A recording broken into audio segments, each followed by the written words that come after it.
नमस्कार दोस्तों, मैं मातंगी विष्णु आप सभी का स्वागत करती हूँ मेरे YouTube चैनल पर। चमकते पर्दों के पीछे की अधूरी मोहब्बतें। जब हम सिनेमा की दुनिया की बात करते हैं तो नजर सबसे पहले उसी चमक दमक पर जाती है जो स्क्रीन पर नजर आती है। खूबसूरत चेहरे, दिलकश अदाएं और सपनों जैसी जिंदगी। पर उस पर्दे के पीछे एक स्याह साया भी होता है। अधूरी मोहब्बतें, टूटी शादियां और ऐसा अकेलापन जिसे दर्शक शायद ही कभी देख पाते हैं। साउथ से आई कुछ अदाकाराएं जिन्होंने न सिर्फ हिंदी सिनेमा में नाम कमाया बल्कि दशकों तक बॉलीवुड पर राज किया। उनकी जिंदगी में मोहब्बत और शादी एक पहेली बनकर रह गई। वैजंती माला, हेमा मालिनी, जया प्रदा, श्रीदेवी और सबसे रहस्यमयी रेखा। इन्होंने दर्शकों के दिलों में तो जगह बना ली, मगर खुद का दिल किसी एक रिश्ते में टिक नहीं पाया। क्या वजह रही कि ये सफल और सशक्त औरतें अपने निजी जिंदगी में इतनी उलझ गई? क्या यह शोहरत का बोझ था या बॉलीवुड की अंदरूनी राजनीति या फिर वो दिल जो सच्चे प्यार की तलाश में बार बार धोखा खा गया? हम शुरुआत करेंगे उस अदाकारा से जिसने बॉलीवुड में आने से पहले ही साउथ में तहलका मचा दिया था। वैजंती माला। 1950 और 60 के दशक में जब वैजंती माला स्क्रीन पर आती थी तो सिनेमा हॉल तालियों से गूंज उठता था। साउथ की यह भरतनाट्यम डांसर न सिर्फ बेमिसाल अभिनेत्री थी बल्कि उन्होंने क्लासिकल डांस को बॉलीवुड के ग्लैमर के साथ जोड़ा। पर क्या आप जानते हैं उनकी निजी जिंदगी भी किसी फिल्म स्क्रिप्ट से कम नहीं थी।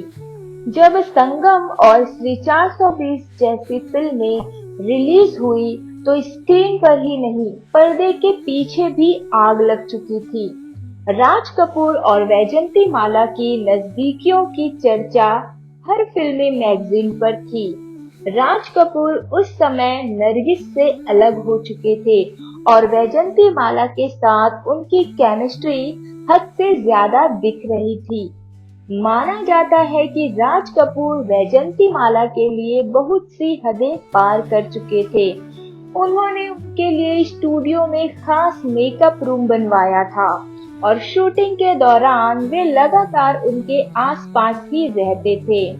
पर यह रिश्ता एक तरफा नहीं था।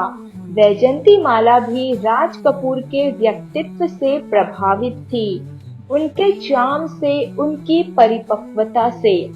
लेकिन राज कपूर शादीशुदा थे, उनके बच्चे थे और वैजंती माला की माँ इस रिश्ते से बहुत नाराज थी।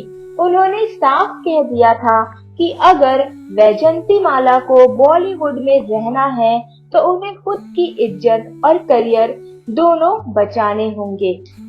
करियर के बीच में ही वैजंती माला ने अपने फिल्मी करियर से संन्यास ले लिया क्योंकि उन्होंने अपनी जिंदगी के प्यार डॉक्टर चमन लाल बाली से शादी कर ली थी। उन्होंने अपने एक इंटरव्यू में खुलासा किया कि कश्मीर में एक फिल्म की शूटिंग के दौरान वो बीमार पड़ गई थी। चमन लाल उनका इलाज करने के लिए बॉम्बे से कश्मीर आए थे। उन्हें उनसे प्यार हो गया था। वो शादीशुदा थे, 3 बच्चों के पिता थे। लेकिन प्यार परवान चढ़ने के बाद चमन लाल ने अपनी पहली बीवी को तलाक देकर वैजंती माला से शादी कर ली। उनका एक बेटा है जिसका नाम सुचिंद्र बाली है। जब बॉलीवुड को उसकी ड्रीम गर्ल मिली तो वो सिर्फ पर्दे पर ही नहीं लोगों के ख्वाबों में भी उतर गई। हेमा मालिनी, वो नाम जो सुंदरता, संस्कार और स्टारडम की जीती जागती मिसाल बन गई। पर क्या आप जानते हैं कि इस ड्रीम गर्ल की जिंदगी में भी एक ऐसा अधूरा चैप्टर था जो आज भी लोगों के दिलों को छू जाता है। हेमा मालिनी ने साउथ की फिल्मों से शुरुआत की, लेकिन जब उन्होंने सपनों का सौदागर से बॉलीवुड में कदम रखा, तो इंडस्ट्री जैसे ठहर सी गई। उनकी मुस्कान, उनकी नजाकत, उनका क्लासिकल डांस, सब कुछ उन्हें बाकी अभिनेत्रियों से अलग करता था। हेमा ने बहुत ही जल्दी अपना मुकाम बना लिया था, पर जैसे जैसे फिल्म हिट होती गई, वैसे वैसे उनके पीछे लगने वालों की कतारें और भी लंबी होती गई। हेमा मालिनी की सुंदरता के कायल सिर्फ दर्शक ही नहीं थे, बल्कि इंडस्ट्री के बड़े बड़े हीरो भी उनके दीवाने हो गए थे। संजीव कुमार ने खुलेआम हेमा से शादी की ख्वाहिश जताई थी, पर हेमा की मां ने साफ इनकार कर दिया। संजीव कुमार तो दिल से चाहते थे, पर हेमा के घर वाले उनकी सिंपल और गंभीर छवि से खुश नहीं थे। इसके बाद जितेंद्र का नाम जुड़ा। कहा जाता है कि हेमा और जितेंद्र की सगाई तक की तैयारी हो गई थी, पर ऐन वक्त पर जब हेमा ने शादी से मना किया, तो जितेंद्र ने तुरंत अपनी बचपन की दोस्त शोभा कपूर से शादी कर ली। फिर आया असली तूफान। जी हाँ, वो असली तूफान थे धर्म जी। हेमा मालिनी और धर्मेंद्र की पहली मुलाकात शराफत फिल्म के सेट पर हुई थी। धर्मेंद्र उस समय शादीशुदा थे और उनके बच्चे भी थे, सनी देओल, बॉबी देओल और उनकी 2 बेटियां भी। लेकिन धर्मेंद्र की शख्सियत, उनका अंदाज और उनका पजेसिव नेचर हेमा को कहीं न कहीं खींचने लगा। फिर आई वो फिल्में जिन्होंने इस ऑन स्क्रीन जोड़ी को सुपरहिट बना दिया। सीता और Geeta, Sholay, the burning train और कई ऐसी हिट फिल्में। कहते हैं कि शोले के सेट पर धर्मेंद्र लाइटमैन को पैसे देकर कह देते थे कि ज्यादा रीटेक कराओ, ताकि हेमा के साथ ज्यादा वक्त मिल सके। हेमा पहले तो बहुत संयमित थी, पर जैसे जैसे वक्त बीता, वो भी धर्मेंद्र के लिए सॉफ्ट हो गई।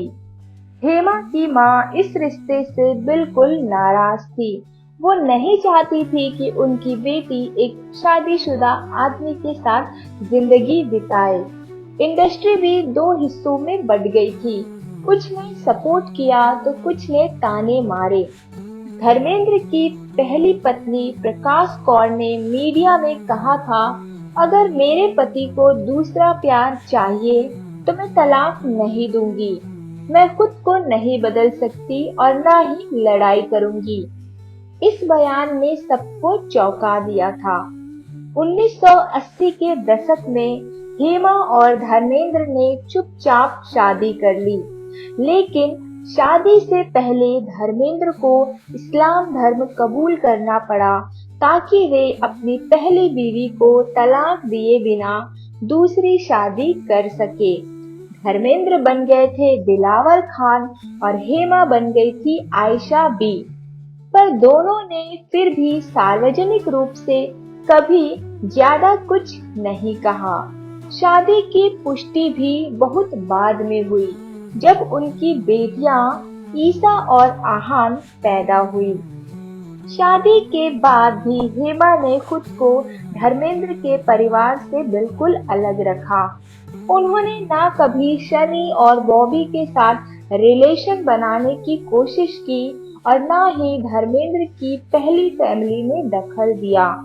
वो हमेशा एक मजबूत और स्वाभिमानी महिला बनी रही, जिन्होंने खुद के लिए और अपनी बेटियों के लिए सम्मानजनक जीवन चुना। जब बात होती है सौंदर्य और मासूमियत की, तो जया प्रदा का नाम खुद ब खुद जुबां पर आ जाता है। तेलुगु फिल्म इंडस्ट्री से बॉलीवुड तक का उनका सफर किसी परी कथा के जैसे था। लेकिन जैसे जैसे इस परी ने ऊंचाइयां छुई, उसकी निजी जिंदगी किसी दर्द भरी दास्तान में बदल गई। जया प्रदा ने कम उम्र में ही फिल्मों में कदम रखा था। साउथ में उनकी मासूम अदाएं और शालीनता ने उन्हें दर्शकों का चहेता बना दिया। बॉलीवुड ने जब उन्हें अपनाया तो उन्होंने सरगम जैसी फिल्मों से धमाकेदार एंट्री की। धीरे धीरे जया ने तोहफा, शराबी, मकसद, कूली जैसी ब्लॉकबस्टर फिल्मों में काम किया। उनका चेहरा एकदम निर्दोष, उनके डांस में क्लासिकल का जादू और उनके अभिनय में गरिमा। पर क्या आप जानते हैं, इस शांत और सौम्य दिखने वाली लड़की की जिंदगी में एक तूफान खड़ा था। श्रीकांत नाहटा, वो नाम जो जया की जिंदगी में आया। जया प्रदा की मुलाकात हुई फिल्म प्रोड्यूसर श्रीकांत नाहटा से। श्रीकांत ने जया को कई फिल्मों में काम दिया और धीरे धीरे दोनों के बीच नजदीकियां बढ़ने लगी। मीडिया में चर्चाएं होने लगी कि दोनों एक दूसरे को पसंद करते हैं। पर दिक्कत ये थी कि श्रीकांत पहले से शादीशुदा थे और उनके 3 बच्चे भी थे। 1986 में अचानक खबर आई कि जया प्रदा और श्रीकांत नाहटा ने शादी कर ली है। पर हद तो तब हुई जब सामने आया कि श्रीकांत ने अपनी पहली बीवी से तलाक नहीं लिया था।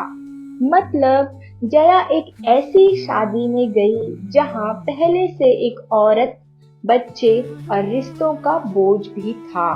धीरे धीरे जया को एहसास हुआ कि उन्होंने जो सपना देखा था वो एक धोखा था। श्रीकांत ना तो अपने परिवार से अलग हुए और ना ही जया को वो सम्मान दे पाए जिसकी वो हकदार थी। वो शादी जो जया को सुरक्षा और प्रेम देने वाली थी, वही शादी उनके लिए सबसे बड़ा बोझ बन गई। फिल्मों से धीरे धीरे दूरी बनाकर जया ने राजनीति में कदम रखा। वे समाजवादी पार्टी से सांसद बनी, फिर अमर सिंह और मुलायम सिंह के बहुत करीब रही। पर यहाँ भी गॉसिप ने उनका पीछा नहीं छोड़ा। कहा जाता है कि जया और अमर सिंह की दोस्ती बहुत गहरी थी। कुछ लोगों ने तो इसे भी अफेयर का नाम दे डाला। हालांकि अमर सिंह ने खुद खुलासा किया था कि जया मेरे जीवन की एक सच्ची मित्र है जिसे मैं बहन की तरह मानता हूँ। वो आज भी अकेली है पर मजबूत है। उन्होंने एक इंटरव्यू में कहा था, मैंने जो किया दिल से किया। शायद मेरी किस्मत में प्यार नहीं लिखा था, पर मैंने कभी हार नहीं मानी। जब खूबसूरती खुद चलती फिरती दिखाई दे तो उसका नाम होता है श्रीदेवी। 80 और 90 के दशक में हर लड़के के ख्वाबों की रानी और हर लड़की की आदर्श श्रीदेवी ने अपनी मासूमियत और एक्सप्रेशन से लोगों के दिलों में एक ऐसा घर बना लिया जहां आज भी उनकी यादें जिंदा है। पर अफसोस कि इस परी के जीवन में भी मोहब्बत और शादी की सच्चाई किसी फिल्मी ट्रेजेडी से कम नहीं थी। कहानी शुरू होती है 1980 के दशक से, जब श्रीदेवी बॉलीवुड में तेजी से चमकने लगी थी। वहीं मिथुन चक्रवर्ती उस दौर के सुपरस्टार थे। दोनों साथ में फिल्में कर रहे थे और वहीं सेट पर दिल भी दे बैठे। शेरनी और वक्त की आवाज जैसी फिल्मों के दौरान उनके बीच प्यार परवान चढ़ा। कहते हैं कि दोनों ने चुपचाप शादी कर ली थी, वो भी बंगाली रीति रिवाज से। लेकिन यहाँ कहानी ने एक ऐसा मोड़ लिया जिसने सबको चौंका दिया। मिथुन पहले से शादीशुदा थे, उनकी पत्नी थी योगिता बाली, जो किशोर कुमार की एक्स वाइफ भी रह चुकी थी। जब योगिता को श्रीदेवी और मिथुन की नजदीकियों का पता चला, तो उन्होंने साफ साफ कह दिया, या तो मैं रहूंगी या फिर वो। कहा जाता है कि जब श्रीदेवी को पता चला कि मिथुन उन्हें धोखा दे रहे हैं और योगिता को नहीं छोड़ना चाहते, तो उन्होंने मिथुन को हमेशा के लिए छोड़ दिया। यह भी अफवाह थी कि श्रीदेवी ने मिथुन से तलाक के पेपर्स भी साइन करवाए, पर उन्होंने कभी इसे पब्लिकली स्वीकार नहीं किया। श्रीदेवी अपने करियर के पीक पर थी, पर निजी जिंदगी अंदर से टूटी हुई थी। उन्हीं दिनों उनकी जिंदगी में दाखिल हुए मशहूर प्रोड्यूसर बोनी कपूर। श्रीदेवी तब बोनी की पत्नी मोना कपूर और उनके बच्चे अर्जुन और अंशुला की फैमिली फ्रेंड बन चुकी थी। मोना ने खुद कहा था, श्रीदेवी हमारे घर आती थी, मेरे बच्चों के साथ खेलती थी, पर मुझे क्या पता था कि वही मेरी शादी का अंत बनेगी।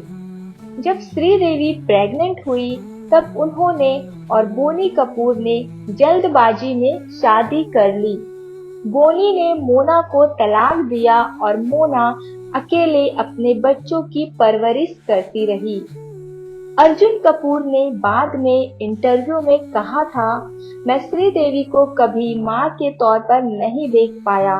मेरी मां को सबसे बड़ा धोखा उन्हीं से मिला। लोगों ने श्रीदेवी को घर तोड़ने वाली कहा, पर उन्होंने कभी सफाई नहीं दी। वो बोनी और अपनी दोनों बेटियों जानवी और खुशी के साथ शांत जीवन जीने लगी। श्रीदेवी ने कभी अपने प्यार की सच्चाई पर खुलकर बात नहीं की, न मिथुन के साथ शादी की पुष्टि की और न ही बोनी से शादी पर कोई सफाई दी। उनकी आंखों में हमेशा एक गहराई थी, जैसे वह कुछ कहना चाहती थी पर कह नहीं पाई। श्रीदेवी ने सालों बाद फिल्म इंग्लिश विंग्लिश से धमाकेदार वापसी की। एक बार फिर सबने कहा, श्रीदेवी जैसी कोई नहीं।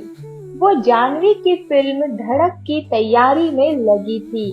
परिवार फिर से खुश था और फिर आई वो रात 24 फरवरी 2018। दुबई के एक होटल में श्रीदेवी की बाथटब में डूबने से मौत हो गई।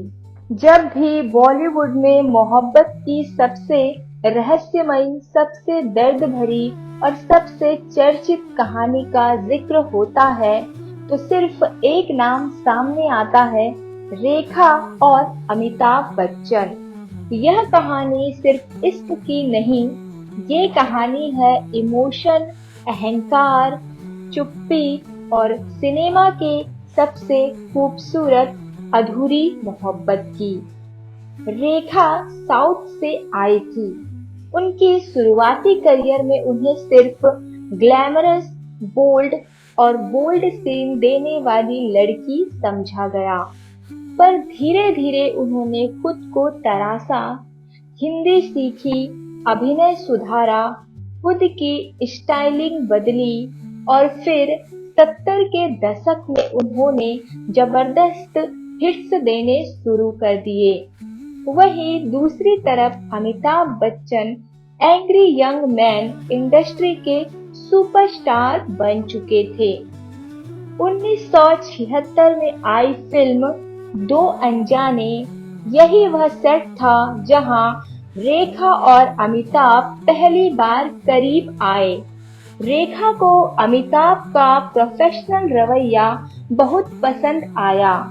धीरे धीरे दोनों के बीच दोस्ती हुई और फिर ये दोस्ती एक अनकहे प्यार में बदल गई। रेखा और अमिताभ कभी खुलकर अपने रिश्ते के बारे में नहीं बोले, लेकिन मीडिया, फिल्मी मैगजीन और इंडस्ट्री के लोग सब समझ चुके थे कि कुछ तो है।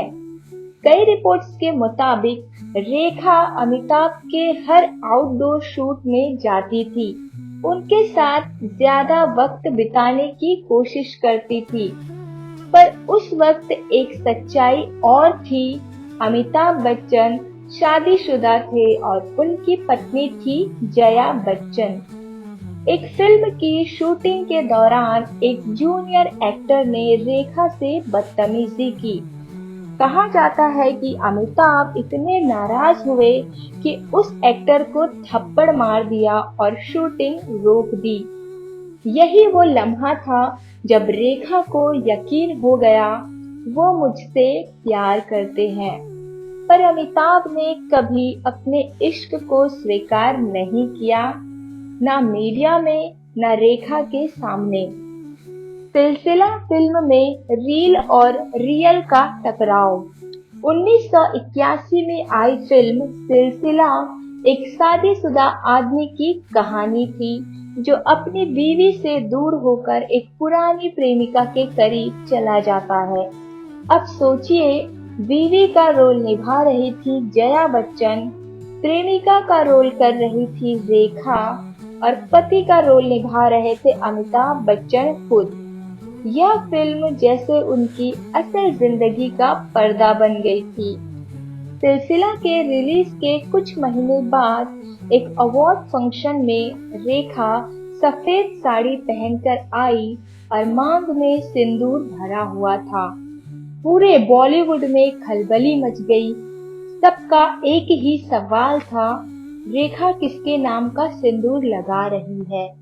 क्या उन्होंने अमिताभ से चुपचाप शादी कर ली? रेखा ने सिर्फ मुस्कुराकर जवाब दिया, मुझे सिंदूर अच्छा लगता है। पर तब से आज तक रेखा अक्सर सार्वजनिक जगहों पर सिंदूर लगाए नजर आती है और लोगों की नजरें सवाल करती है। शायद प्यार का मतलब हमेशा साथ होना नहीं होता। कभी कभी प्यार का मतलब सिर्फ याद रहना होता है। रेखा की मांग में सिंदूर, हेमा की मजबूती, श्रीदेवी की चुप्पी, जया प्रदा की खामोशी और वैजंती माला की विदाई, इन सब में मोहब्बत है, बस थोड़ी अलग शक्ल में। ये 5 औरतें वो थी जो लाखों दिलों की धड़कन बनी, पर जब खुद का दिल टूटा तो मुस्कान के पीछे छुपा लिया। पर्दे पर जो प्यार निभाया वो असल जिंदगी में अधूरा रह गया, पर उस अधूरे प्यार ने ही उन्हें अमर बना दिया। वीडियो देखने के लिए आप सभी का धन्यवाद। चैनल को लाइक कीजिए, सब्सक्राइब कीजिए। धन्यवाद।